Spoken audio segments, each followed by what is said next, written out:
Maglalakad ako today kasi maghahanap ako ng vulcanizing.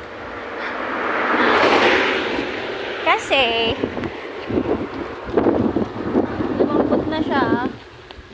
Yan, ito, dito ako. This way. Hindi ko na siya pwedeng sakyan kasi nararamdaman ko na yung lambot. Kaya imbis na biking, ang nangyari is walking. Okay din naman kasi ngayon lang ako nakapag-walking. Ayun.